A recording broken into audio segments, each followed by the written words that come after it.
الله أكبر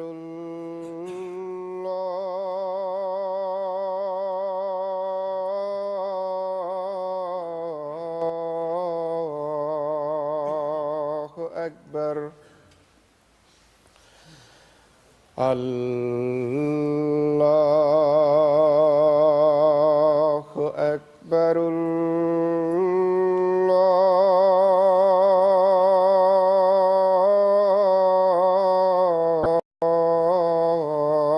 الله أكبر أشهد أن لا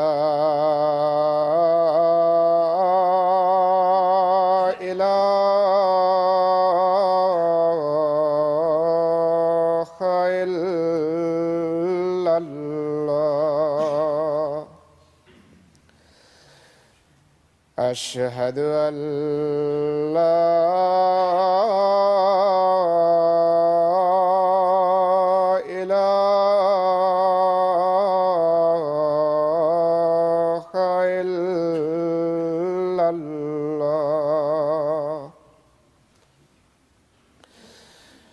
أشهد أن محمدًا رسول الله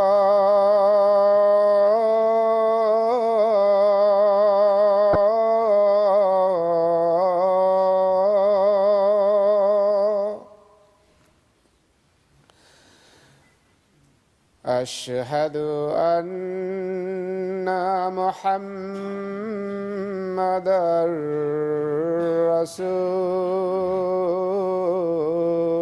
رسول الله حي على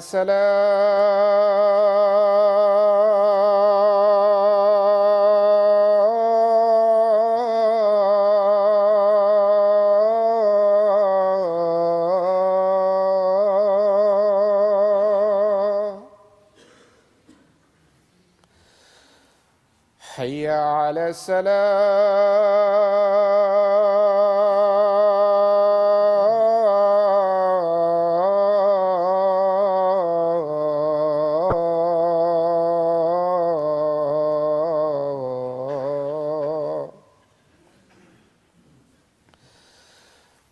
حي على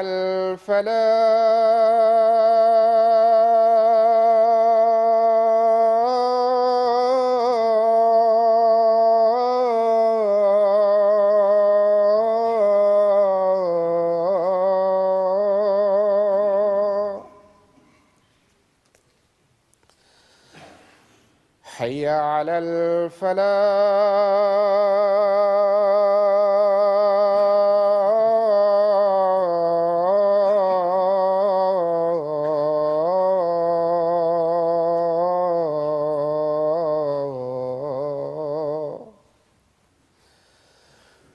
الله أكبر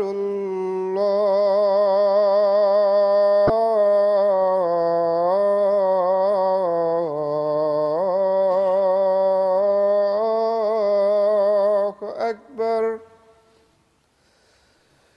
لا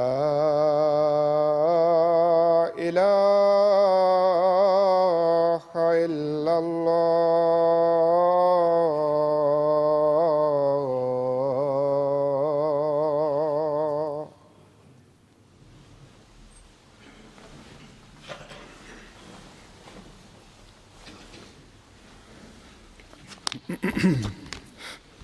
السلام عليكم ورحمة الله.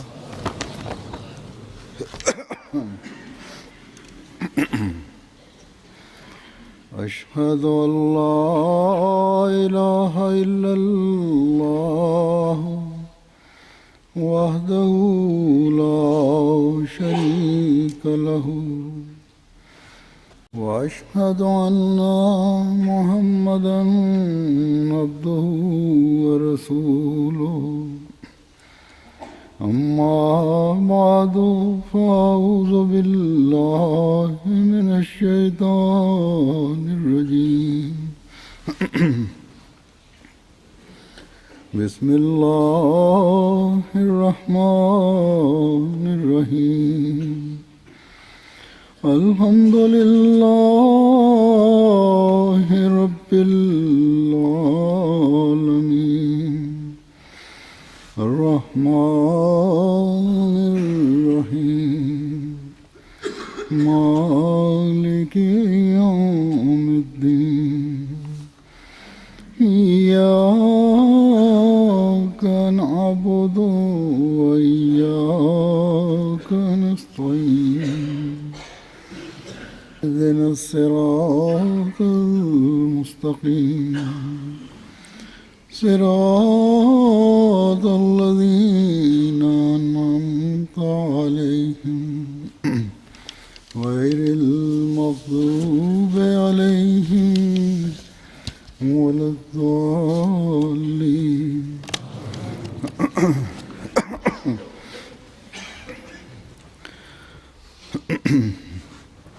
حضرت مسیح موعود علیہ الصلوۃ والسلام فرماتے ہیں کہ حضرت صلی اللہ علیہ وسلم اور صحابہ کرام کے زمانے کو دیکھا جاوے تو معلوم ہوتا ہے کہ وہ لوگ بڑے سیدھے سادے ہوتے تھے۔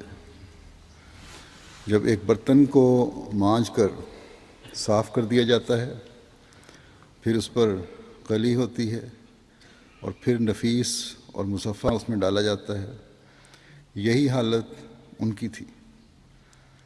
اگر انسان اس طرح صاف ہو اور اپنے آپ کو قلی دار برتن کی طرح منور کرے تو خدا تعالیٰ کے انعامات کا کھانا اس میں ڈالا جاوے۔ فرمایا لیکن اب کس قدر انسان ہیں جو ایسے ہیں۔ ایک روایت ہے دوسرے اخبار میں جو اس کی ورشن ہے وہ یہ ہے کہ برتن کی مثال دیتے ہوئے آپ نے فرمایا کہ جس طرح برتن صاف ہوتا ہے ایسے ہی ان لوگوں کے یعنی صحابہ کے دل تھے جو کلام الہی کے انوار سے روشن اور قدورت انسانی کے زنگ سے بالکل صاف تھے۔ گویا قد افلح من زکاہا کے سچے مصداق تھے۔ بس یہ انقلاب تھا جو حضرت صلی اللہ علیہ وسلم نے ان لوگوں میں پیدا فرمایا۔ جو دشمنیوں اور کینوں میں اس قدر بڑھے ہوئے تھے کہ ایک دفعہ کی دشمنی نہ صرف یہ کہ سالوں چلتی تھی بلکہ نسلوں تک چلتی تھی،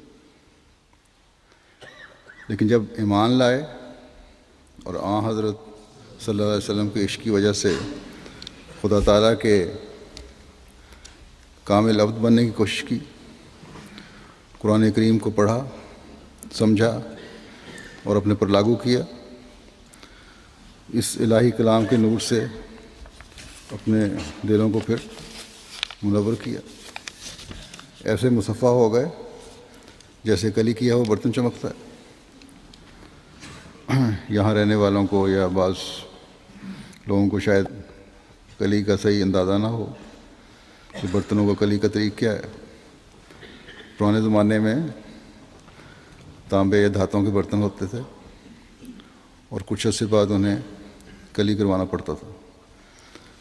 پاکستان میں اور ہندوستان میں رہنے والے تو لوگوں کو اندازہ ہوگا کہ کس طرح کلی ہوتی ہے، اور خاص طور پر جو ہمارے لنگر خانوں میں ڈیوٹی دینے والے ہیں ان کو بھی اندازہ ہے، کیونکہ دیگیں جلسے کے سلانے میں کلی کروائی جاتی ہیں۔ کلی کے لیے پہلے برتن کو آگ میں ڈالا جاتا ہے، پھر اس پر نشادر یا کچھ کیمیکل ملے جاتے ہیں، پھر یا مل کے آگ میں ڈالا جاتا ہے۔ بہرحال اس کے بعد پھر ایک سفید چمکدار دھات ہوتی ہے، وہ اس پر ملی جاتی ہے۔ جب اچھی طرح اس کا گند پہلے سے اتارا جائے، پھر یہ دھات مل اس کو پھر ایک کپڑے سے اچھی طرح پالش کیا جاتا ہے اور پھر وہ برتن اس طرح ہو جاتا ہے جیسے چاندی کا برتن ہو، بالکل صاف شفاف اور چمکدار۔ تو یہ وضاحت میں نے اس لیے کی ہے کہ حضرت مسیح موعود علیہ السلام نے یہ جو مثال دی ہے کلی کی ہے وہ برتن کی، یہ کوئی عام کوشش نہیں ہے، بلکہ اچھی طرح صاف کرنے کے بعد مزید چمکانے کے لیے آگ میں ڈالا جاتا ہے۔ ایک پروسیس ہے، اس میں سے گزرنا پڑتا ہے، ایک عمل ہے، اس میں سے گزرنا پڑتا ہے۔ تو آپ کی بات کا خلاصہ یہ ہے کہ انسان جب اس مقام پر پہنچتا ہے یا پہنچنا چاہتا ہے، جب کلام الہی کے نور سے حقیقی رنگ میں منور ہو، تو ایک تکلیف سے، ایک محنت سے یا تکلیف دہ محنت سے گزرنا پڑتا ہے۔ تب اس فلاح کے مقام کو حاصل کرتا ہے ایک انسان، جس کا اللہ تعالیٰ نے وضاحت فرمائی ہے کہ وہ فلاح حاصل کر لی، جو پاک ہو گیا۔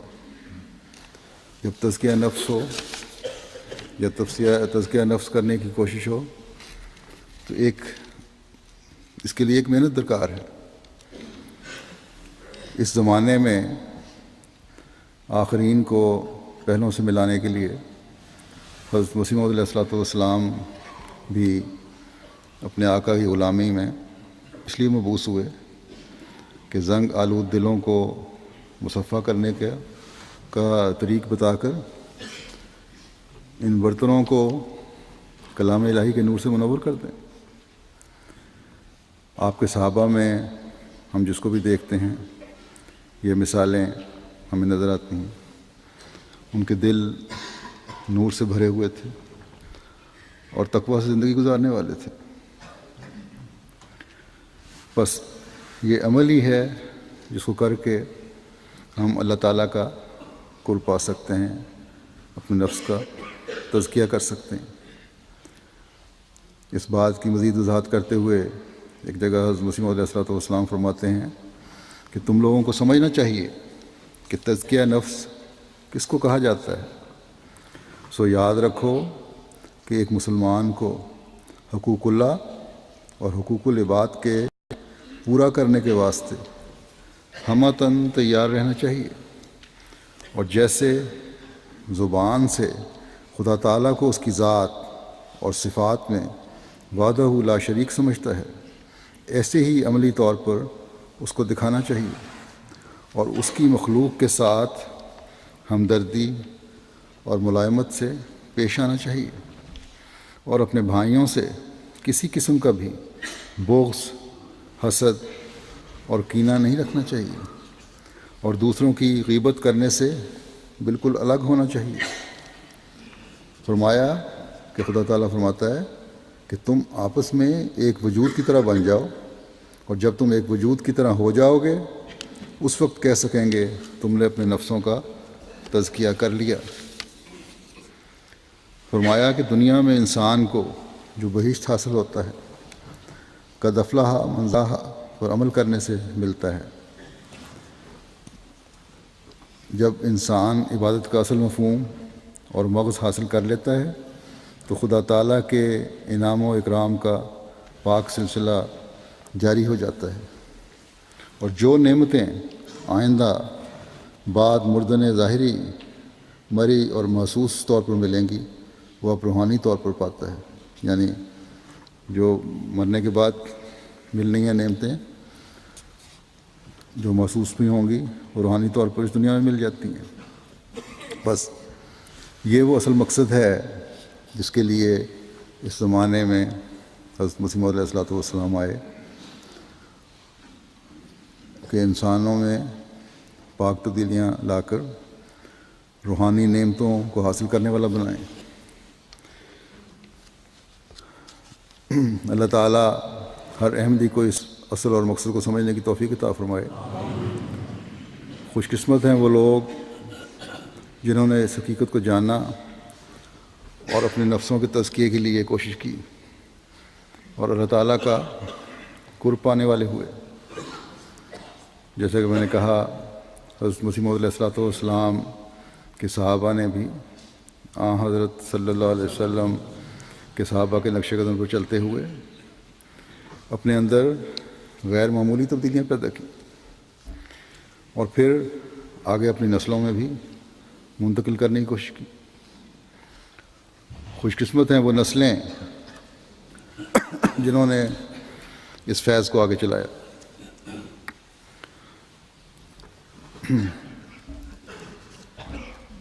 اس وقت میں ایک ایسے ہی بزرگ کا ذکر کرنے لگا ہوں جنہوں نے اپنے صحابی باپ دادا کے نام کو روشن کیا. تزکیہ نفس کی جن خصوصیات کا حضرت مسیح موعود علیہ السلام نے ذکر فرمایا ہے وہ اس بزرگ میں ہمیں نظر آتی ہیں. میرا اس بزرگ سے بڑا قریبی تعلق ہے اور یہ بزرگ حضرت مسیح موعود علیہ السلام کے 2 جلیل القدر صحابہ کے پوتے اور نواسے تھے. گزشتہ دنوں ان کی وفات ہوئی ہے، جن کا نام حضرت سید داؤد مظفر شاہ صاحب تھا.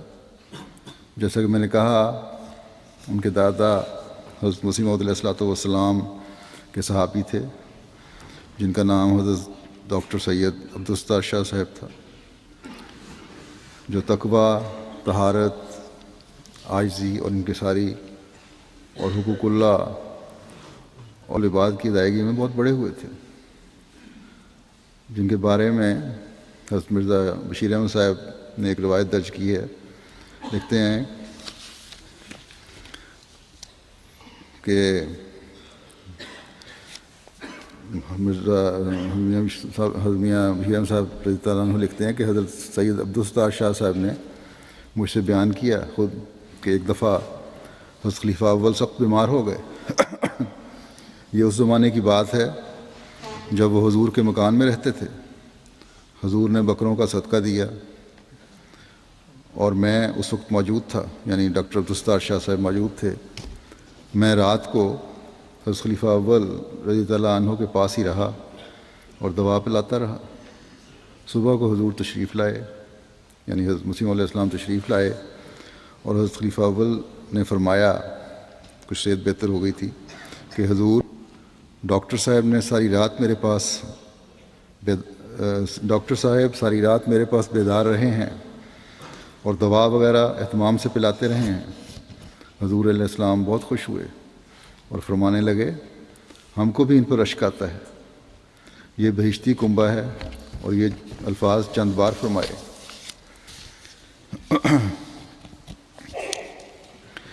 حضرت ڈاکٹر سید عبدالستار شاہ صاحب جو سید داؤد مظفر شاہ صاحب کے دادا تھے، ان کی وسعت حوصلہ اور صبر کا ایک واقعہ ہے، پہلے بھی کئی دفعہ بیان ہو چکا ہے. جب آپ ایک شخص کو تبلیغ کر رہے تھے، مسجد میں بیٹھے تھے، اس وقت آپ سرکاری ہسپتال میں سول سرجن تھے، اور سول سرجن اس زمانے میں ایک بڑا عہدہ سمجھا جاتا تھا.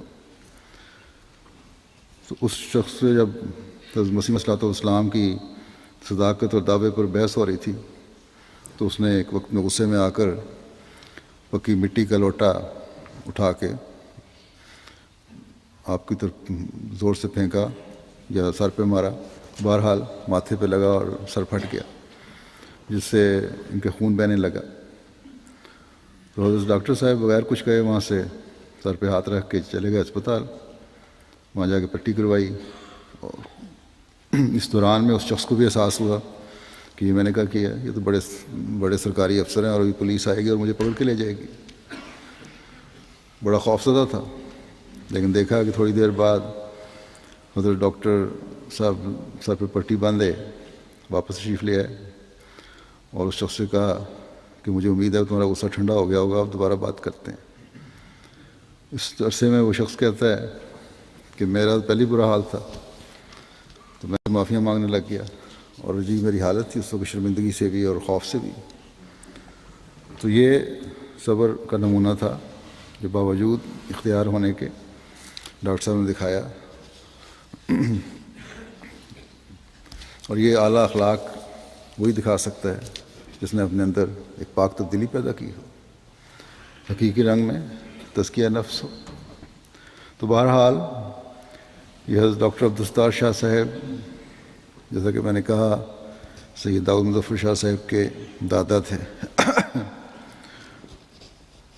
اور ڈاکٹر صاحب کے بیٹے حضرت حافظ سید محمود اللہ شاہ صاحب کے دوسرے بیٹے تھے سید داؤد مظفر شاہ صاحب.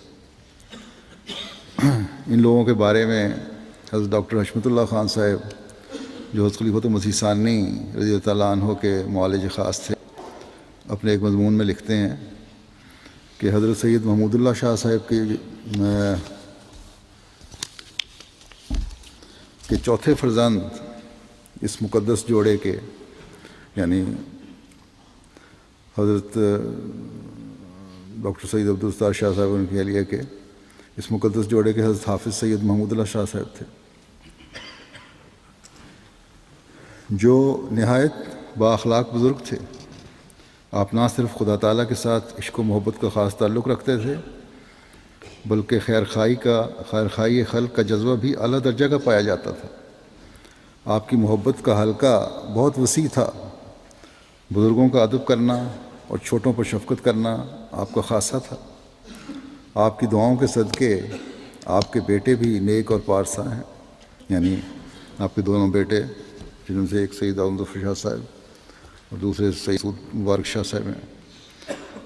ان میں کہتے ہیں، لکھتے ہیں کہ ان میں ایک خوش بخت وہ بھی ہیں، سید داؤد مظفر شاہ صاحب کے بارے میں لکھتے ہیں کہ ان میں ایک خوش بخت وہ بھی ہیں جن کے نکاح میں حضرت المصلح الموعود نے اپنی ایک لخت جگر دے دی، اور اللہ تعالیٰ نے اس جوڑے کو 6 بچے عطا فرمائے.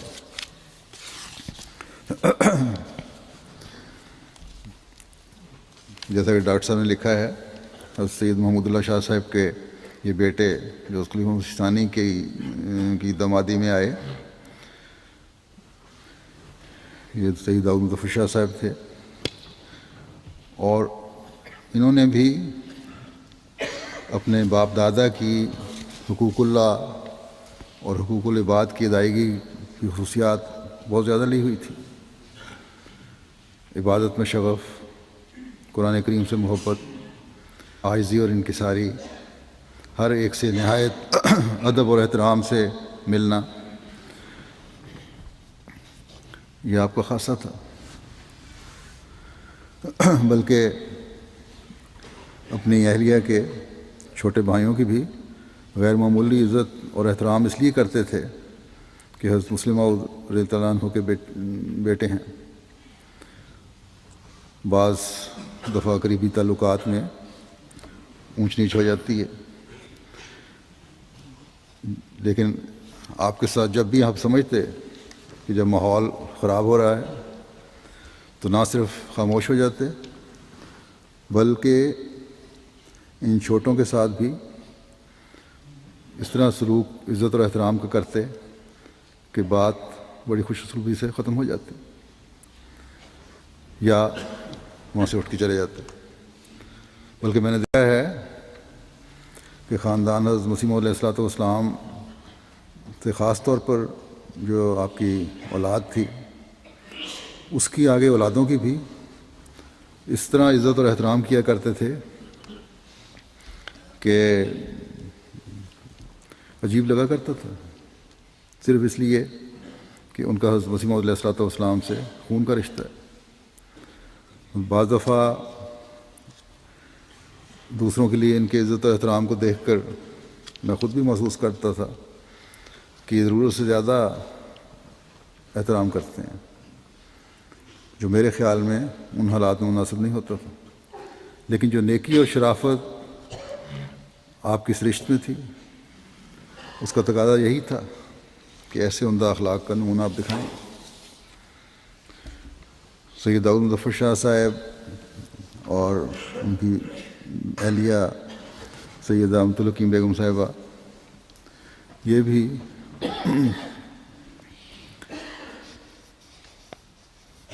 ایک خوب اللہ ملائی جوڑی تھی. نیکیوں کے بجا لانے اور اعلیٰ اخلاق دکھانے میں یہ دونوں ایک دوسرے سے بڑھنے کی کوشش کرتے تھے. عام طور پر ہم دیکھتے ہیں کہ گھروں میں میاں بیوی کی اس لیے بعض دفعہ انبن ہو جاتی ہے کہ یہ خرچ کیوں ہو گیا، وہ خرچ کیوں ہو گیا. اس جوڑے کا دنیاوی خرچوں کی طرف تو سوچ ہی نہیں تھی.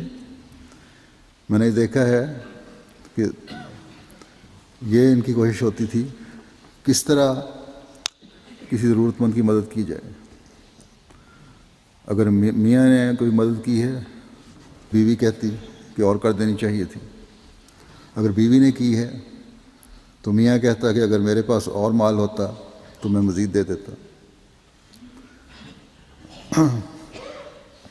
حضرت سید داؤد مظفر شاہ صاحب نے خود بیان کیا کہ سید امت الحکیم بیگم صاحبہ جن کی 8-9 سال پہلے وفات ہوئی ہے، وفات کے بعد وہ کئی دفعہ مجھے خواب میں آ کے کہتی ہیں کہ فلاں غریب کی اتنی مدد کر دو اور فلاں کو اتنا صدقہ دے دو، اور شاہ صاحب فوراً اس کو عملاً پورا کر دیتے تھے. جو بھی ان کی آمد ہوتی تھی اپنے پر تو کم خرچ کرتے تھے، دوسروں کو دے دیا کرتے تھے. دونوں میاں بیوی کو میں نے دیکھا ہے اور بھی بعض لوگوں نے مجھے بتایا ہے کہ ان کے پاس اگر ہزاروں بھی آتا تھا تو ہزاروں بانٹ دیا کرتے تھے. یہ پرواہ نہیں کی کہ ہمارے پاس کیا رہ گیا. میں نے جب ان کی زمینوں کا انتظام سنبھالا ہے تو جیسے ہمارے ذمہ داروں کا طریق ہوتا ہے کہ سال کی گندم چاول وغیرہ فصل کے اوپر ہر گھر میں جمع کر لی جاتی ہے.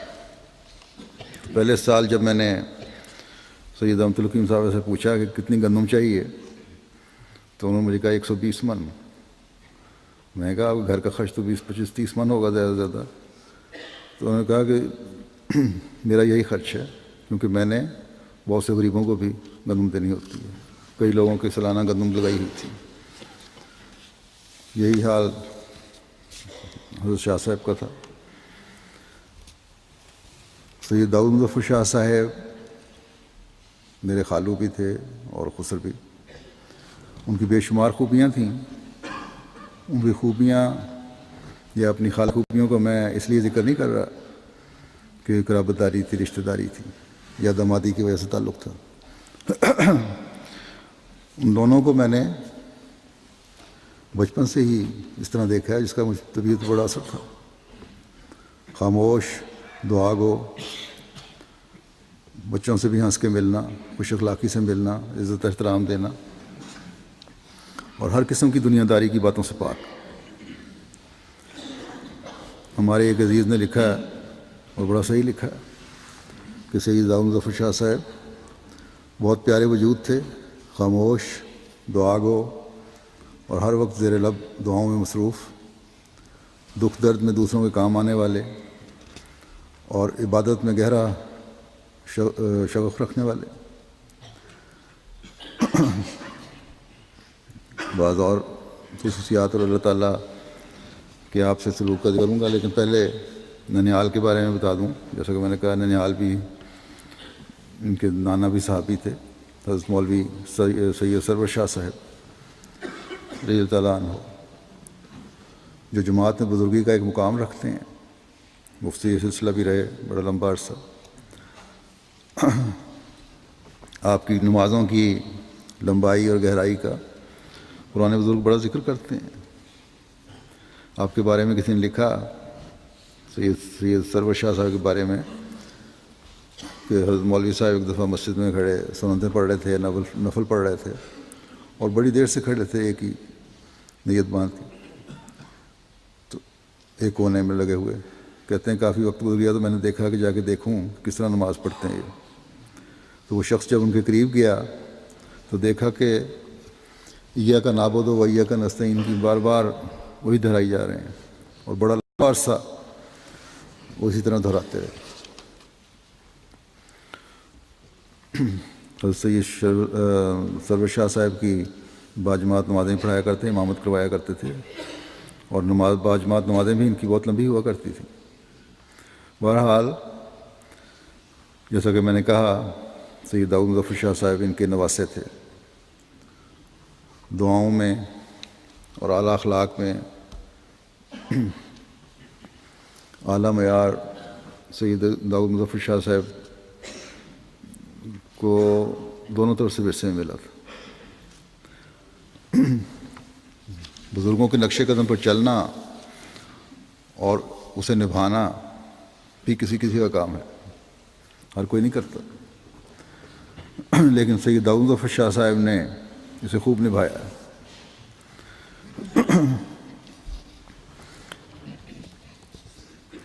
یہ ان بزرگوں میں سے تھے جن کو جب دعا کے لیے کہہ دو تو اس وقت تک دعا کرتے رہتے تھے جب تک وہ خود آ کر نتائج سے آگاہ نہ کر دے۔ مجھے خود بھی پتہ ہے، مجھے بعضوں نے لکھا بھی کہ اکثر کہتے تھے کہ لوگ دعا کے لیے کہتے ہیں اور پھر بتاتے نہیں کہ مسئلہ حل ہو گیا۔ سال بعد یا کئی مہینوں بعد پتہ چلتا ہے کہ وہ تو عرصہ ہوا، اللہ تعالیٰ کا فضل ہو گیا، لیکن یہ دعائیں کرتے چلے جا رہے تھے اس شخص کے لیے۔ کوئی ذرا سے بھی ان کی خدمت کر دیتا تو اس کے ممنون احسان ہو جاتے، اور بڑی باقاعدگی سے پھر اس کے لیے نام لے کر دعا کیا کرتے تھے۔ جن جن ڈاکٹروں نے ان کی خدمت کی ہے ان کے لیے تو بہت دعائیں کرتے تھے۔ مکرم ڈاکٹر نوری صاحب روا آنے سے پہلے بھی جب بھی روا آتے تھے، اگر ان کو داؤد مظفر شاہ صاحب کو دیکھنے کے لیے بلایا جاتا یا ان کے بارے میں کوئی بیماری کے بارے میں کہا جاتا تو ضرور آ کے دیکھا کرتے تھے، اور شاہ صاحب بھی ان کے لیے پھر بہت دعائیں کیا کرتے تھے۔ اللہ تعالیٰ ان کی دعائیں ہمیشہ جاری رکھے، کیونکہ ڈاکٹر صاحب بھی بڑے نافع الناس وجود ہیں۔ اسی طرح ڈاکٹر عبدالخالق صاحب بھی باقاعدہ حضرت شاہ صاحب کے علاج کے لیے آیا کرتے تھے۔ ایک لمبے عرصے سے سید داؤد مظفر شاہ صاحب دل کے مریض تھے۔ کئی دفعہ ایسا ہوا کہ زیادہ طبیعت بگڑ گئی اور ڈاکٹروں کو بلانا پڑا تو ڈاکٹر خالق صاحب فوراً پہنچتے تھے۔ ڈاکٹر خالق صاحب نے مجھے لکھا کہ جب بھی میں جاتا تھا ان کی بیماری میں یا ہسپتال میں داخل ہوتے تو ہمیشہ ڈاکٹر صاحب کو یہ کہا کرتے تھے کہ ڈاکٹر صاحب دعا کریں کہ کبھی ایسا وقت نہ آئے جب دعا اور عبادت سے محروم رہ جاؤں اور میرا انجام بخیر ہو۔ تو اللہ تعالیٰ نے اپنے فضل سے انجام بخیر کی تو بعض لوگوں کو خواب میں بھی دکھائیں۔ ان کے ایک بھتیجے نے دیکھا کہ حضرت خلیفۃ المسیح رابع آئے ہیں، چند دن پہلے کی بات ہے، اور سید داؤد مظفر شاہ صاحب کو اپنے ساتھ لے گئے۔ خود انہوں نے بھی دیکھا، ایک لمبی خواب ہے لیکن خلاصہ یہ ہے کہ انہوں نے دیکھا کہ حضرت خلیفۃ المسیح ثانی نے ایک کرسی ان کے لیے مخصوص کی ہوئی ہے۔ ایک خاتون جو ان کو زیادہ نہیں جانتی تھیں، انہوں نے دیکھا، جس کا خلاصہ یہ بھی لمبی خواب ہے کہ ان کے دل میں، خواب میں ہی ڈالا جاتا ہے اس خاتون کے دل میں کہ شاہ صاحب بڑے بزرگ ہیں، ایسے بزرگ جن کا خدا تعالیٰ کے پاس ایک بڑا مقام ہے۔ خود بھی انہوں نے ایک دفعہ یہ خواب دیکھی کہ ان کی اہلیہ سیدہ عبد الحکیم بیگم صاحبہ ایک جگہ ہے، بہت اچھی جگہ ہے، وہاں بڑی خوش ہیں، تو آپ کو کہتی ہیں کہ آپ بھی آ جائیں۔ تو اس پر کسی فرشتے نے یا خدا تعالیٰ نے کہا، آواز آتی ہے کہ یہ ابھی نہیں آئے گا کیونکہ اس نے ابھی کچھ دعائیں کرنی ہیں۔ دعاؤں اور عبادت میں شغف تو ان کو اپنے دادا کی تربیت کی وجہ سے بھی ہوا، نانا کی صحبت کی وجہ سے بھی ہوا۔ دادا کے پاس یہ رہتے تھے، اور سید ڈاکٹر عبدالستار شاہ صاحب کی آخری عمر میں جب بہت زیادہ آپ کمزور ہو گئے تو نمازوں کے لیے مسجد نہیں جاتے تھے حضرت ڈاکٹر صاحب، لیکن گھر پر نماز باجماعت کا اہتمام فرماتے تھے، اور سید داؤد مظفر شاہ صاحب سے امامت کروایا کرتے تھے. اس وقت ان کی عمر 17 سال تھی. تو سید داؤد ظفر شاہ صاحب خود اس بارے میں اپنی ایک تحریر میں لکھتے ہیں کہ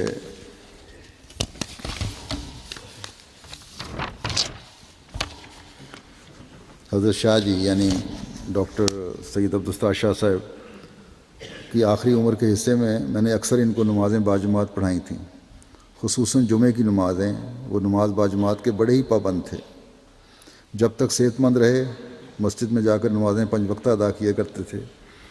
جب چلنے پھرنے سے معذور ہو گئے تو پھر نمازیں گھر میں ہی باجماعت ادا کیا کرتے تھے. اس کے لیے ایک مسجد نما تھڑا گھر کے اندر اور ایک مسجد نما چبوترا باہر باغ کے اندر بنوایا تھا. وہاں مغرب کی نماز باجماعت ادا کیا کرتے تھے. اس نماز میں باہر کے چند دوست اکثر شامل ہوا کرتے تھے.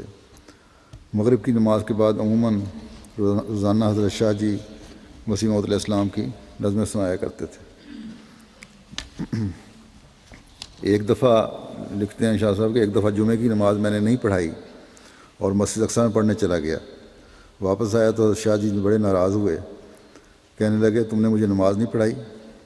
تمہارا ابا آئے گا یعنی افریقہ میں تھے ان کے والد سید محمود علی شاہ صاحب, تو میں تمہاری شکایت کروں گا.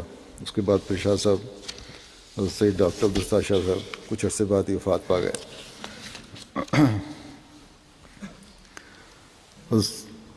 سید داؤد ظفر شاہ صاحب کے ساتھ خدا تعالیٰ کا ایک خاص سلوک تھا. دنیا ان کا مقصود نہیں تھی, اس لیے کوئی غیر معمولی مالی کشائش تو بے شک نہیں تھی. جو تھا اس پر بے شکر تھا, اور اس میں سے بھی غریبوں اور ضرورت مندوں کی مدد اس حد تک کرتے تھے جو اکثر بڑی بڑی رقموں والے اور پیسے والے نہیں کرتے. ان کی ایک بہو جو ان کے ساتھ ہی رہتی تھی, ان کے بیٹے صاحب کی بیوی, کہتی ہیں کہ جب کوئی رقم آتی تو آخری عمر میں نظر کی زیادہ کمزوری کی وجہ سے خود حساب کتاب نہیں لکھ سکتے تھے, اس لیے اپنی بہو سے حساب کرواتے تھے اور فرماتے کہ پہلے تو وصیت کا حصہ نکالو, پھر یتیموں کا کچھ حصہ نکالو, پھر غریب طلباء کا حصہ نکالو, اور نادار مریضوں کے لیے نکالو علاج کے لیے. اس کے بعد اگر کوئی رقم بچ گئی تو اپنی ضرورت کے لیے رکھتے تھے. اور دوسرے بھی مجھے علم میں ہے کہ جماعتی تحریکات میں وقف جدید, تحریک جدید اور اس تحریکات میں بڑا بڑھ چڑھ کے حصہ لیا کرتے تھے. ان کے بچے بتاتے ہیں کہ کئی دفعہ ایسا ہوا کہ بچوں کو پوچھتے تمہیں کوئی پریشانی ہے, جبکہ ان کے سامنے کوئی ذکر نہیں ہوا ہوتا تھا. اور چند سال سے تو نظر بھی, جیسا کہ میں نے کہا, اتنی گر گئی تھی کہ چہرے کے تاثرات سے بھی دیکھ کر اندازہ نہیں لگا سکتے تھے کہ کیا پریشانی ہے. بلکہ ان کے بیٹے محمود نے مجھے لکھا کہ بعض دفعہ پریشانی کے حالات ہوتے تھے تو 1-2 دن بعد ابا پوچھتے تھے کہ فلاں شخص سے کوئی تکلیف تو نہیں پہنچی. اور یہ بھی ایسی باتیں ہوتی ہیں جو حقیقت میں سچ ہوتی تھیں, اور خدا کے انہیں اور کوئی نہیں بتا سکتا تھا.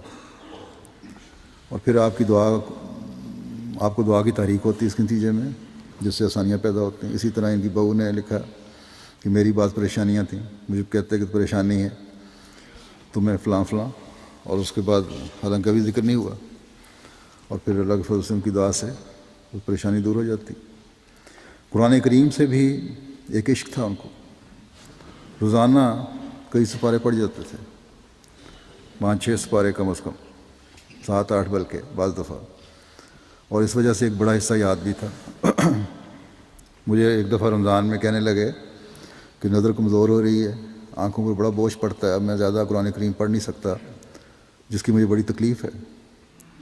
تو میں نے اپنے خیال میں بڑی دور کی چھلانگ لگا کے کیا فرق پڑتا ہے, 1-2 سپارے تو آپ پڑھ ہی لیتے ہوں گے اب بھی. کہتے نہیں, اب ابھی اس حالت میں بھی میں 3-4 سپارے تو پڑھ ہی لیتا ہوں. تو یہ تھا قرآن شریف سے ان کا عشق.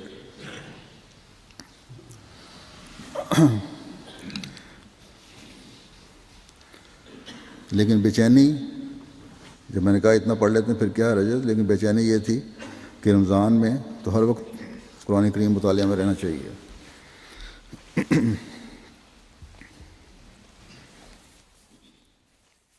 اور آخری عمر میں جیسا کہ میں نے کہا نظر کی کمزوری کی وجہ سے بالکل پڑھ ہی نہیں سکتے تھے، پھر 2-3 سال پہلے تک جو یاد حصہ ہوتا تھا وہ پڑھتے تھے، بلکہ سارا ہی یاد تھا۔ لیکن اس میں بھی اللہ تعالیٰ نے آپ کے ساتھ اپنے پیار کا عجیب سلوک فرمایا۔ اپنے پوتے کو ایک دن کہنے لگے کہ قرآن کریم دیکھ کے تو میں پڑھ نہیں سکتا، لیکن جب میں پڑھتا ہوں، یاد حصہ شروع کرتا ہوں پڑھنا، اور جہاں ہو جاتا ہوں وہاں کوئی فرشتہ آ کے مجھے وہ حصہ یاد کروا جاتا ہے، پڑھا جاتا ہے، دہراتا ہے اور میں پیچھے دہرا دیتا ہوں۔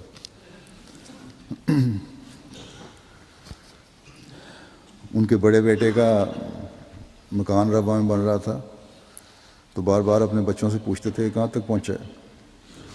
ایک دن اپنی چھوٹی بہو کو کہنے لگے کہ اللہ تعالیٰ نے مجھے مولود کا گھر دکھا دیا ہے اور پھر نقشہ بتایا کہ یہاں یہ کمرہ ہے، اس طرح نقشہ ہے اس کا، اور بالکل وہی نقشہ تھا جو بن رہا تھا، بغیر دیکھے۔ کبھی ان کو سمجھایا بھی نہیں جا سکتا تھا، کیونکہ یہ ممکن نہیں تھا کہ سمجھایا جا سکے، کوئی سمجھا سکے کس طرح نقشہ ہے، کیونکہ نظر بھی بہت کمزور تھی۔ ان کے بچوں کے سپرد جو بھی جماعتی کام ہوتا اس کے لیے بہت دعا کرتے۔ میرے ساتھ بھی جماعتی کے بعد ایک خاص تعلق پیدا ہو گیا تھا، میرے ذاتی اور جماعتی کاموں کے لیے بھی بہت دعائیں کیا کرتے تھے، اور خلافت کے بعد تو اس تعلق میں ایک عقیدت، احترام اور دعاؤں کے لیے ایک بہت زیادہ درد پیدا ہو گیا تھا۔ جلسوں، تقریروں وغیرہ کی کامیابیوں کے لیے بہت دعا کیا کرتے تھے۔ ایسے بزرگ تھے جن کی دعاؤں کی قبولیت کا احساس ہو رہا ہوتا تھا۔ ہر دورے پر ایک خاص توجہ کے ساتھ میرے لیے دعا کیا کرتے تھے۔ ہمارے محلے کے بعض خدام جو ہمارے عزیزوں میں سے ہیں، بچوں میں سے، رات کو محلے کی ڈیوٹیاں دیا کرتے تھے۔ 74 میں حالات خراب ہوئے، یا 74 میں شریع سندھ تھے، 84 میں زیادہ خاص طور پر، تو محلے کی ڈیوٹیاں ہوتی تھیں رات کو، تو لڑکوں کو جاگنے کے لیے چائے کی عادت تھی، چائے پیا کرتے تھے۔ تو ان کا گھر کھلا رہتا تھا ہر وقت، بچے آتے تھے، کچن میں سے چائے بنائی اور لے گئے۔ جب انہوں نے دیکھا کہ لڑکے ڈیوٹی دے رہے ہیں اور چائے بھی پیتے ہیں، تو رات خود 2:30 بجے چائے بنا کے کھانے کی میز پہ رکھ دیا کرتے تھے تاکہ ان کو تکلیف نہ ہو، اور لے کے جایا کرتے تھے۔ اسی طرح کیونکہ رات کو ہی جلدی سونے کے، اور پھر 1:30 بجے اٹھ جایا کرتے تھے، سوتے بھی تھوڑا ہی تھے، تہجد کے لیے اٹھ جایا کرتے تھے، اور پھر اپنے لیے چائے بناتے تھے، اور ہماری خالہ چائے بنا کے ان کو جگاتے تہجد کے لیے۔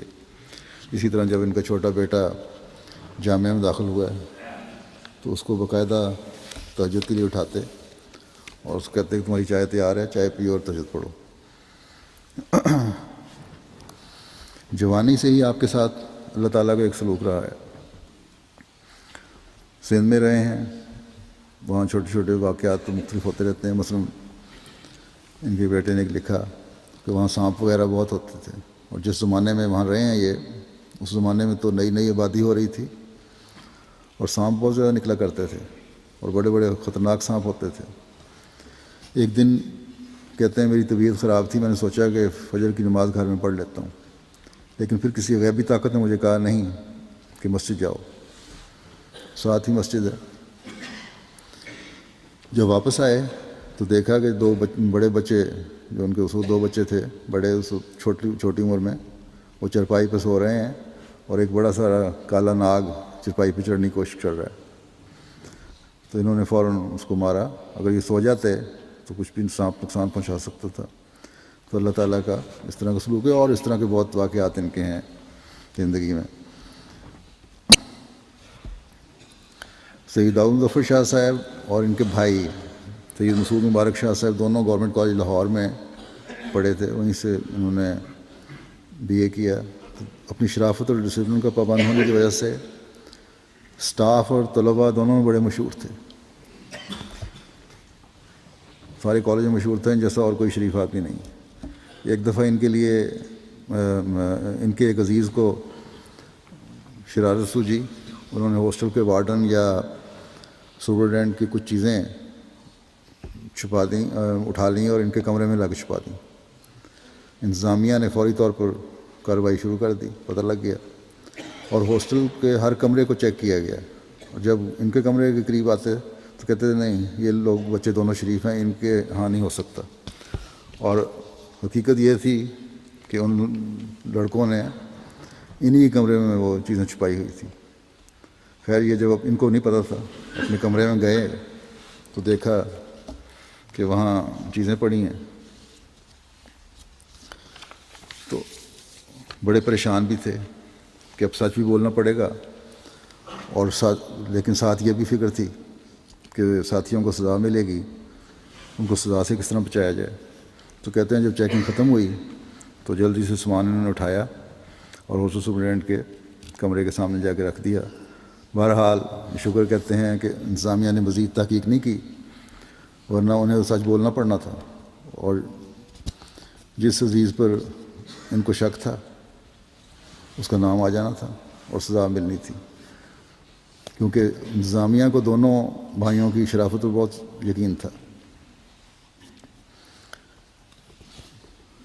جیسا کہ میں نے کہا، انہوں نے گورنمنٹ کالج سے بی اے کرنے کے بعد پھر حضرت موعود کی تحریک پر 1944 میں زندگی وقف کرنے کا خط لکھا کہ میں بار بار حضرت مسلم موعود کو لکھا کہ میں بار بار آپ کو خواب میں دیکھ رہا ہوں، اس لیے میں زندگی وقف کرتا ہوں. اور اپنے بھائی کو بھی تحریک کی کہ وہ بھی زندگی وقف کریں. پھر دونوں نے زندگی وقف کی. حضرت مسلم موعود رضی تعالیٰ عنہ نے MN سنڈیکیٹ کے تحت سندھ کی زمینوں پر ان کو بھجوا دیا. وہاں کافی عرصہ رہے. پھر تقریباً 11 سال 82 سے 93 تک وکالت تبشیر میں بھی خدمات انجام دیتے رہے.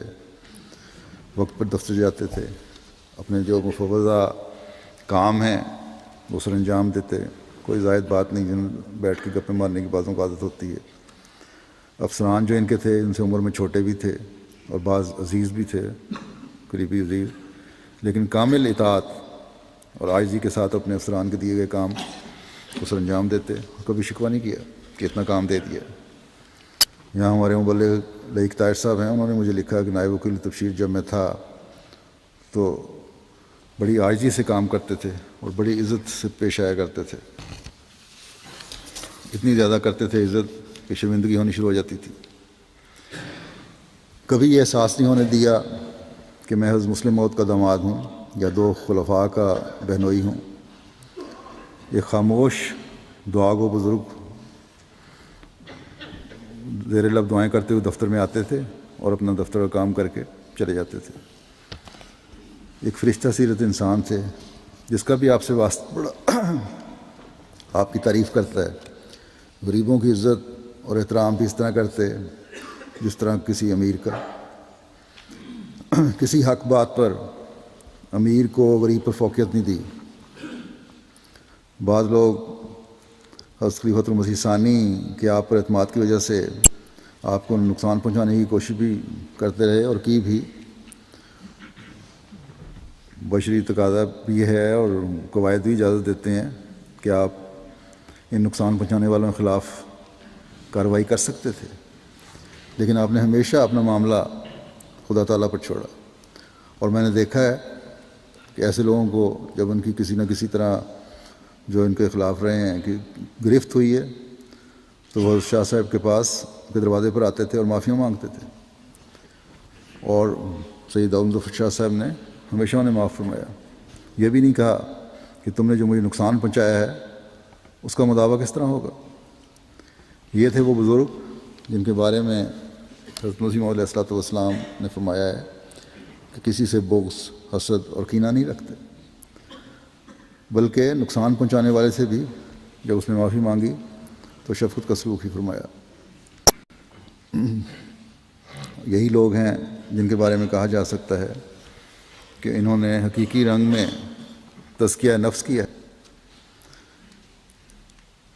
حضرت مسلم موعود رضی اللہ عنہ نے آپ کے نکاح پر جو خطبہ ارشاد فرمایا تھا اس میں سے کچھ بعض پھر سے پڑھنا چاہتا ہوں تاکہ اگلی نسل کو بھی ان باتوں کو سامنے رکھنے کا احساس پیدا ہو۔ حضرت مسلم موعود نے اپنے 4 بچوں کا نکاح پڑھایا، جن میں سے ایک آپ کی بیٹی سیدہ ام ظفر صاحب کی اہلیہ تھیں۔ تو آپ نے فرمایا، خطبہ اس طرح شروع فرمایا تھا کہ دنیا میں سب سے قیمتی وجود رسول کریم صلی اللہ علیہ وسلم ہے۔ زمانے کے گزرنے اور حالات کے بدل جانے کی وجہ سے چیزوں کی وہ اہمیت نہیں رہتی جو اہمیت کے ان حالات کی موجودگی اور ان کے علم کے ساتھ ہوتی ہے۔ رسول صلی اللہ علیہ وسلم جب مبعوث ہوئے اس وقت دنیا کی جو حالت تھی اس کا اندازہ آج لوگ نہیں کر سکتے۔ اگر رسول کریم صلی اللہ علیہ وسلم کو خدا تعالیٰ مبعوث نہ فرماتا تو آج دنیا میں دین کے معنی یہ سمجھے جاتے کہ بعض انسانوں کی پوجا کر لی، قبروں کی پوجا کر لی اور بتوں کی پوجا کر لی۔ قانون اخلاق کو دنیا میں کوئی قیمت حاصل نہ ہوتی۔ مذہب کوئی اجتماعی جدوجہد کی چیز نہ ہوتا۔ خدا کے ساتھ بنی نوع انسان کا تعلق پیدا ہونا بالکل ناممکن ہوتا، بلکہ ایسے تعلق کو بے دینی اور لا مذہبی قرار دیا جاتا۔ بنی نوع انسان کے مختلف حصوں کے حقوق کی کوئی حفاظت نہ ہوتی۔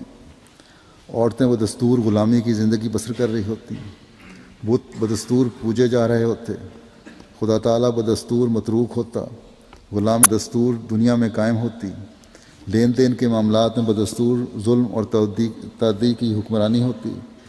غرض دنیا آج وہ کچھ نہ ہوتی جو آج ہے۔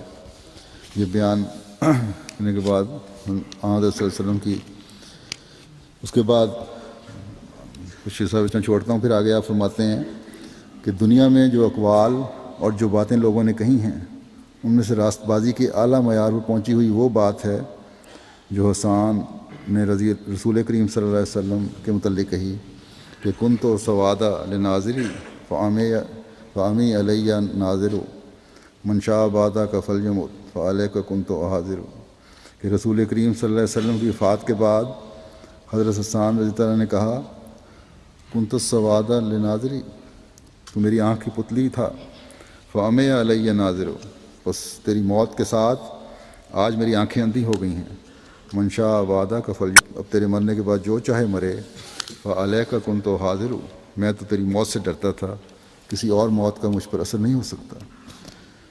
مسلم فرماتے ہیں کہ اس شعر کے معنوں کی عظمت کا اس بات سے پتہ لگتا ہے کہ جس کو لوگ نظر انداز کر دیتے ہیں کہ اس شعر کا کہنے والا ایک نابینا شخص تھا۔ اگر ایک بینا شخص یہی شعر کہتا تو وہ صرف ایک شاعرانہ مذاق اور ایک ادبی لطیفہ کہلا سکتا تھا، مگر اس شعر کے ایک نابینا شخص کے منہ سے نکلنے کی وجہ سے اس کی حقیقت بالکل بدل جاتی ہے۔ یعنی حضرت حسان اس شعر میں یہ دعویٰ کرتے ہیں کہ جب رسول کریم صلی اللہ علیہ وسلم زندہ تھے تو باوجود اس کے کہ میری ظاہری آنکھ نہیں تھی پھر بھی میں بینا ہی تھا۔ میری جسمانی آنکھ نہ ہونے کی وجہ سے لوگ مجھے اندھا سمجھتے تھے، لیکن میں اپنے آپ کو اندھا نہیں سمجھتا تھا، کیونکہ رسول کریم صلی اللہ علیہ وسلم کے ذریعے مجھے دنیا نظر آ رہی تھی، اور اب بھی لوگ یہ سمجھتے تھے کہ میں ویسا ہی ہوں، حالانکہ میں ویسا نہیں، پہلے بینا تھا لیکن اب میں اندھا ہو گیا ہوں۔ تو رسول کریم صلی اللہ علیہ وسلم سب سے قیمتی وجود تھے، مگر اللہ تعالیٰ کے قانون کے ماتحت آپ بھی آخر ایک دن دنیا سے جدا ہو گئے۔ پھر آگے چلتے ہوئے بیان کرتے ہیں آپ کہ بہرحال رسول کریم صلی اللہ علیہ وسلم کی وفات سے جیسا کہ حسان نے کہا منشا وعدہ کا فل جمود تو علیہ کا کن تو حاضر، کہ ہر انسان پر یہ بات کھل رہی ہے کہ دنیا میں کوئی وجود ہمیشہ نہیں رہا۔ پھر آگے آپ فرماتے ہیں کہ دنیا میں کوئی انسان بھی ایسا نہیں جو ہمیشہ قائم رہا ہو، اور دنیا میں کوئی انسان بھی ایسا نہیں جو ہمیشہ زندہ رہنے والا ہو۔ اسی صورت میں انسان کی ترقی کا مدار اسی بات پر ہے، اس صورت میں انسان کی ترقی کا مدار اس بات پر ہے کہ جانے والوں کے ایک قائم مقام پیدا ہوں۔ اگر مرنے والوں کے قائم مقام پیدا ہیں تو مرنے والوں کا صدمہ آپ ہی آپ مٹ جاتا ہے، اور انسان سمجھتا ہے کہ ہمارے پیدا کرنے والے کی مرضی ہی یہی ہے، تو پھر جزا فضا کرنے یا حد سے زیادہ افسوس کرنے کی کوئی وجہ نہیں۔ یہ عقل کے خلاف اور جنون کی علامت ہے۔ پھر آگے آپ فرماتے ہیں ایک واقعہ بیان کرتے ہوئے ایک عباسی بادشاہ کا، کہ ایک دفعہ ایک عباسی بادشاہ ایک بڑے عالم سے ملنے گیا، جا کے دیکھا کہ وہ اپنے شاگردوں کو درس دے رہے تھے۔ تو بادشاہ نے کہا اپنا کوئی شاگرد مجھے بھی دکھاؤ، میں اس کا امتحان لوں۔ انہوں نے ایک شاگرد پیش کیا، بادشاہ نے اس سے بعض سوال پوچھے، اس نے نہایت اعلیٰ صورت میں ان سوالوں کا جواب دیا۔ یہ سن کر بادشاہ نے کہا ما ماتا من خلف مثلو کا، وہ شخص جس نے تیرے جیسا قائم مقام چھوڑا کبھی نہیں مر سکتا، کیونکہ اس کی تعلیم کو قائم رکھنے والا تو موجود ہوگا۔ انسان کا گوشت پوست کوئی قیمت نہیں رکھتا، گوشت پوست جیسے ایک چور کا ہے ویسے ہی ایک نیک آدمی کا ہے، ہڈیاں جیسے ایک چور کی ہیں ویسے ہی نیک کی ہیں، خون جیسے ایک چور کا ہے ویسے ہی نیک آدمی کا ہے۔ فرق صرف یہ ہے کہ اس کے اخلاق برے ہیں اور اس کے اخلاق اعلیٰ درجہ کے ہیں، یعنی چور کے اخلاق برے ہیں اور نیک آدمی کے اخلاق اعلیٰ درجہ کے ہیں۔ اس کے اندر روحانیت نہیں اور اس کے اندر اعلیٰ درجہ کی روحانیت پائی جاتی ہے۔ بس اگر اس کی وہ روحانیت اور اعلیٰ درجہ کے اخلاق دوسرے میں باقی رہ جائیں گے تو یہ مرا کس طرح؟ یعنی وہ اعلیٰ اخلاق اگر آئندہ نسلوں میں چل رہے ہیں تو پھر مرا نہیں۔ فرمایا پس ساری کامیابی اس بات میں ہے کہ انسان کے پیچھے اچھے قائم مقام رہ جائیں۔ یہی چیز ہے جس کے لیے قومیں کوشش کیا کرتی ہیں، یہی چیز ہے کہ اگر یہ قوم کو حاصل ہو جائے تو یہ بہت بڑا انعام ہے۔ آج تک کبھی دنیا نے یہ محسوس نہیں کیا کہ ساری کامیابی فتوحات میں نہیں بلکہ نسل ہے۔ اگر آئندہ نسل اعلیٰ اخلاق کی ہو تو وہ قومیں مرتی کبھی نہیں بلکہ زندہ رہتی ہے، وہ قوم مرتی کبھی نہیں بلکہ زندہ رہتی ہے۔ اور اگر آئندہ نسل اچھی نہ ہو تو اس کی تمام فتوحات ہیچ اور لغو ہیں۔ پھر آگے آپ فرماتے ہیں کہ پس قوموں کی ترقی ان کی آئندہ نسلوں کی ترقی پر منحصر ہوتی ہے، اس لیے ہمارا زور اس بات پر ہونا چاہیے کہ آئندہ نسلوں میں ہم اپنے اچھے قائم مقام چھوڑیں جو اسلام کی ترقی اور اسلام کے مستقبل کے ضامن ہوں۔ سب سے زیادہ یہ چیز نکاح سے ہی حاصل ہوتی ہے۔ نکاح کا خطبہ دے رہے ہیں، فرمایا کہ اچھی نسل جو ہے سب سے زیادہ نکاح سے ہی حاصل ہوتی ہے اور نکاحوں سے ہی نئی نسل آتی ہے۔ اس لیے نکاح انسانی زندگی کا سب سے اہم کام ہے۔ یہی وجہ ہے کہ رسول کریم صلی اللہ علیہ وسلم نے نکاح کے بارے میں استخارہ کرنے، غور و فکر سے کام لینے، یہ بھی خاص طور پہ نوجوان لڑکوں لڑکیوں کو اور خاندانوں کو سوچنے کی ضرورت ہے۔ نکاح کے بارے میں استخارہ کرنے، غور و فکر سے کام لینے اور جذبات کی پیروی کرنے سے روکنے کی تعلیم دی ہے۔ اور آپ نے فرمایا کہ نکاح ایسے رنگ میں ہونے چاہیے کہ نیک اور قربانی کرنے والی اولاد پیدا ہو۔ پھر فرمایا ساری خرابی اس وجہ سے پیدا ہوئی ہے کہ اولاد کو مقدم رکھا جاتا ہے اور اس کی ناز برداری کی جاتی ہے، جس کا نتیجہ یہ ہوتا ہے کہ ناز برداری کی وجہ سے دین کی روح ان کے اندر سے مٹ جاتی ہے۔ قرآن مجید میں خدا تعالیٰ فرماتا ہے کہ وہ شخص دیندار نہیں جو اپنی اولاد کی ناز برداری کرتا ہے اور اس کو دین کے تابع نہیں رکھتا۔ دیندار وہ ہے جو اولاد کو دین کے تابع رکھتا ہے۔ جو شخص اپنی اولاد کو دین کے تابع رکھے گا وہ کبھی اپنی نسل خراب نہیں ہونے دے گا، کیونکہ ناز برداری سے ہی نسل خراب ہوتی ہے۔ پھر فرمایا پس اسلامی زندگی میں اہم ترین چیز نکاح ہے۔ جیسے عمارت کے لیے بنیاد کھودی جاتی ہے اور اس کو کاٹا جاتا ہے، لیکن اگر بنیاد پختہ نہیں ہوگی تو عمارت گر جائے گی، اسی طرح اگر نکاح میں غور و فکر اور دعا سے کام نہ لیا جائے تو نکاح بھی بربادی کا پیش خیمہ ثابت ہوگا۔ گویا وہ چیز جس سے خوشی ہو رہی ہوتی ہے در حقیقت وہی خطرے کا وقت ہوتا ہے۔ پھر آپ فرماتے ہیں کہ میں نے اپنے بچوں کے نکاحوں میں کبھی بھی اس بات کو مد نظر نہیں رکھا کہ ان کے نکاح آسودہ حال اور مالدار لوگوں میں کیے جائیں، اور میں نے ہمیشہ جماعت کے لوگوں کو بھی یہی نصیحت کی ہے کہ جماعت کے لوگ اس بات کی طرف چلے جاتے ہیں کہ انہیں ایسے رشتے ملیں جو زیادہ کھاتے پیتے اور آسودہ حال ہوں۔ ہمیں ایسے رشتے ملے ہیں مگر ہم نے ان کو رد کر دیا تاکہ ہمارا جو معیار ہے وہ قائم رہے۔ ہر ایک کو اپنے معیار کے مطابق رشتے کرنے چاہیے۔ بس یہ اصول ہے جو عمومی طور پہ بھی رشتوں میں بھی یہ بات آئی تو میں نے کہا بیان کر دوں کہ ہمارے ہاں آج کل یہ بڑے مسائل اٹھ رہے ہیں، سامنے رکھنے چاہیے۔ اللہ کرے کہ حضرت مسیح موعود علیہ السلام کے خاندان کے افراد بھی اور جماعت کے افراد بھی اپنی شادیوں میں یہ بات مد نظر رکھیں کہ اصل چیز دین ہے، اور ایک احمدی کا مقصود اللہ تعالیٰ سے تعلق اور دین کی خدمت ہے۔ دنیا کو بھی دین کے تابع کرنا ہے، دین کو دنیا کے تابع نہیں کرنا۔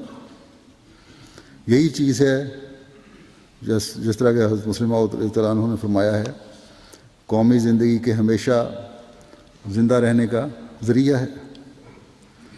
جماعت کا جب بھی کوئی نیک شخص اس دنیا سے ہوتا ہے تو جماعت کے افراد کو اور خاص طور پر خاندان حضرت مسیح موعود علیہ السلام کے افراد کو، جب ان کے خاندان میں سے کوئی رخصت ہو، نیکی اور اللہ تعالیٰ سے تعلق کو اپنے سامنے رکھتے ہوئے ایک نئی سوچ کے ساتھ اپنے راستے متعین کرنے چاہیے۔ دنیا تو چند روزہ ہے، ختم ہو جائے گی۔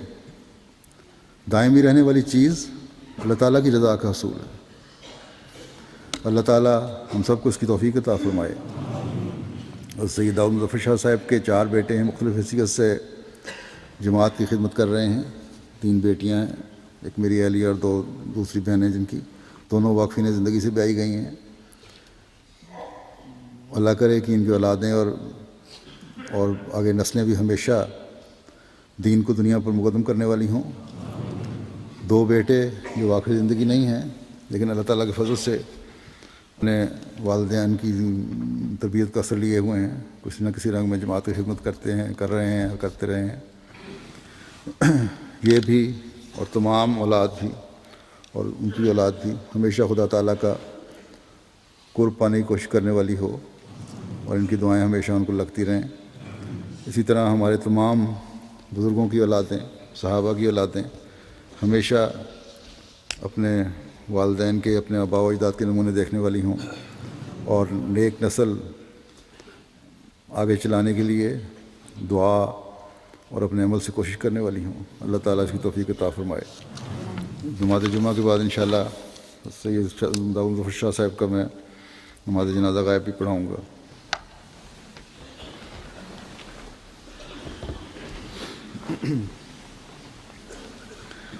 الحمد للہ